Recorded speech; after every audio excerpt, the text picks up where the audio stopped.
లోకేష్ కంగరాజ్ తమిళ director. ఈ పేరు చెప్తే తెలియని వాళ్ళంటూ ఉండరు. స్క్రీన్ ప్లేకి కొత్త పేరు, డైరెక్షన్కి కొత్త అర్థం. ప్రపంచవ్యాప్తంగా మారు భోంగించిన సినిమాలను చూస్తే ఆయన సినిమాలు చూస్తే ఎవరైనా ఇష్టపడతారు. యాక్షన్లకి, ఎలివేషన్లకి, సినిమా నడిపే తీరుకి మంత్రముగ్ధులైపోయింది ఆయన సినిమాలు చూసి. హీరో కార్తీక్ నటించిన ఖైదీ ఒక రాత్రిలో జరిగే కథ 2.5 hours నడిపించిన తీరు ప్రపంచవ్యాప్తంగా సినీ ప్రేక్షకులు మంత్రముగ్ధులైపోయారు. అలాగే ఆయన డైరెక్ట్ చేసిన లియో, మాస్టర్, విక్రమ్, రీసెంట్గా వచ్చిన కూలీ లాంటి సినిమాలను చూస్తే ఇట్టే అర్థమవుతుంది. పానిండి లెవెల్లో భారీ తరాడంతో, భారీ బడ్జెట్తో, వేరే కొత్త అర్థంతో, యాక్షన్ ఎలివేషన్లతో నింపి పడేసే లోకేష్ డైరెక్షన్ అంటే ఎవరైనా ఇష్టపడతారు.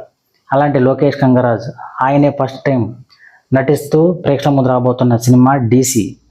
సన్ పిక్చర్స్ నిర్మాణంలో అనిరుద్దీన్ మ్యూజికల్తో వస్తున్న ఈ సినిమా జూలై మంత్లో రిలీజ్ కాబోవడంతో, అయితే ఈ జూలై మంత్లో విజయ్ దళపతి నటించిన జననాయకన్ సినిమా రిలీజ్ అవడంతో August 7th ప్రపంచవ్యాప్తంగా రిలీజ్ కాబోతుంది DC. లోకేష్ కంగరాజ్ యాక్టింగు, లోకేష్ కంగరాజ్ కథ మరి ఎలాంటి అనుభూతి, ఎలాంటి రికార్డులు క్రియేట్ చేస్తుందో, ప్రేక్షకులను ఎలా ఎంటర్టైన్ చేస్తాడో వెయిట్ చేసి చూడాల్సిందే.